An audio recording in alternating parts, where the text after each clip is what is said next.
Hello everyone. आज हम लोग बात करेंगे एक ऐसे फिलोसोफर की जिनका नाम सुनकर अजीब कहे बरखुरदार थोड़ा आसान नाम रख ले थे।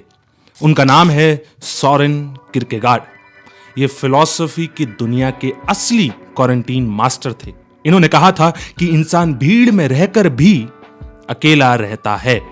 And this particular statement inspired me to write a chapter of my book which will come in due time, Nationalism and Neighbor Reclaiming the Lost Individuality। Kierkegaard को एग्जिस्टेंशियलिज्म यानी कि अस्तित्ववाद का पिता माना गया है। एग्जिस्टेंशियलिज्म यानी कि अस्तित्ववाद का सीधा साधा मतलब ये है कि मैं हूं तो क्यों हूं, और अगर हूं तो अब करना क्या है। इनके हिसाब से हर व्यक्ति जीवन में 3 स्टेजेस से होकर गुजरता है। पहली स्टेज एस्थेटिक स्टेज, यानी कि मजे करने हैं, पार्टी करनी है, नेटफ्लिक्स देखना है और महबूबा के साथ मरीन ड्राइव पे समंदर को देखते हुए प्रेम के 2 गीत गुनगुनाने हैं। This is the more temporary stage. इसके बाद आती है एथिकल स्टेज, यानी कि सीरियस बनो, जिम्मेदारी लो, जिंदगी सिर्फ पार्टी नहीं है वाला मोड। और इसके लिए उन्होंने शादी का एक बहुत ही बेहतरीन उदाहरण लिया। उन्होंने कहा कि शादी सिर्फ करीबन 3 साल तक ही एस्थेटिक प्लेजर्स यानी कि फिजिकल प्लेजर्स को अफोर्ड करती है। इसके बाद शादी offers the much better ethical pleasures. And the last stage is the religious stage which offers the more permanent pleasures, यानी कि कंप्लीट सरेंडर। तीनों स्टेजेस का वर्णन करने के बाद आखिर में उन्होंने ये कहा कि पहली स्टेज में उसको रूल करते हैं उसके पैशंस, दूसरी स्टेज में उसको रूल करता है उसका समाज, और तीसरी स्टेज में उसको रूल करता है उसका फेथ। यानी कि इंसान कभी भी फ्रीडम नहीं पा सकता, लेकिन religious pleasures reduces the psychological effects of our existence.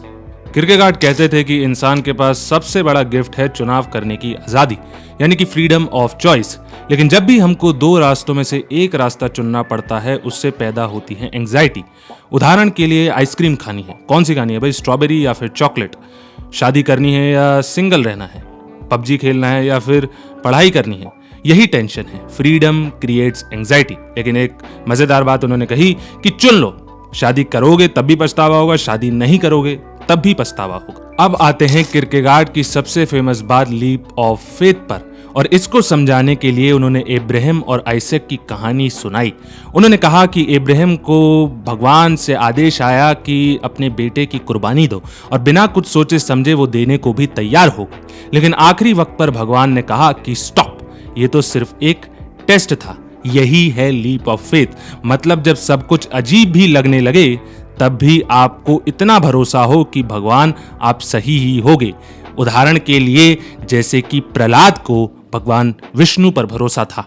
और अगर हम अपनी आम जिंदगी में तलाशें तो ये बिल्कुल वैसी ही है जैसे जब मम्मी आपको कहें कि भाई ये दवाई है, कड़वी है, लेकिन सही हो जाओगे, और आप बिना कुछ लॉजिक लगाए पी लेते हो। किरकेगार्ड का एक और जबरदस्त आइडिया था सब्जेक्टिव ट्रुथ का।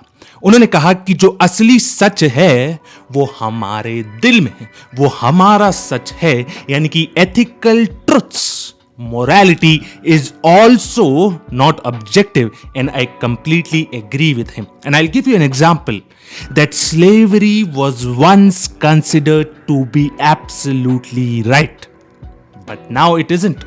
That means it is dependent upon time.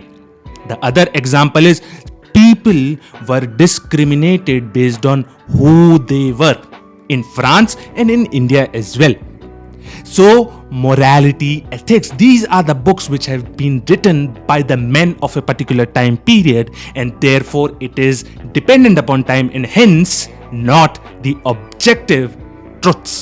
अब आप बोल रहे होंगे कि ठीक है अभ्युदय, लीप ऑफ फेथ आपने समझा दिया, फियर एंड ट्रेम्बलिंग आपने समझा दिया, लेकिन रोजमर्रा की जिंदगी में किरकेगार्ड हमें क्या कहते हैं?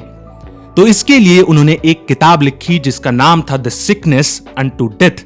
And hold on a second, ये कोई हॉरर मूवी का टाइटल नहीं है कि the sickness unto death coming soon, but ये कहानी है डिस्पेयर की, निराशा की। किरकेगार्ड कहते हैं कि इंसान की सबसे बड़ी बीमारी है डिस्पेयर यानी कि निराशा की, और ये बीमारी बुखार से नहीं आती है बल्कि ये आत्मा की बीमारी है। और इसके लिए उन्होंने कहा कि ये 3 तरह की होती है। सबसे पहली द बेसिक वन, कि इंसान को पता ही नहीं है कि वो डिस्पेयर में है, खा रहा है, पी रहा है, सो रहा है, अपने ऑफिस जा रहा है, and that's all. He is the निर्जीव of the society. The second is the more complex one than the previous one. उसने थोड़ा पढ़ लिया, थोड़ा समझ लिया, and now he wants to escape. He wants to escape the cycle of birth and death. In but my opinion, he wants to get that moksha, and therefore he makes attempt. So now he is in despair and he knows as well. The third is the most advanced one, कि आपने दूसरी stage में अपने हाथ पैर खूब मारे, लेकिन अगर कुछ हासिल नहीं हुआ तो उससे जो डिस्पेयर होगा, that will be the third and the most advanced stage of despair. तो ये बीमारी है सेल्फ का गॉड से डिस्कनेक्ट। किरकेगार्ड कहते हैं कि मौत तो बस शरीर को मारती है, लेकिन निराशा आत्मा को धीरे धीरे खाती है, और इसका इलाज फेथ। तो ये था किरकेगार्ड का दार्शनिक तड़का, और अगर मैं 3-4 शब्दों में इसको समराइज करूं तो वो होगा नेटफ्लिक्स से भगवान तक का सफर। So that's it with this video. Take care of yourself, your family. Keep smiling.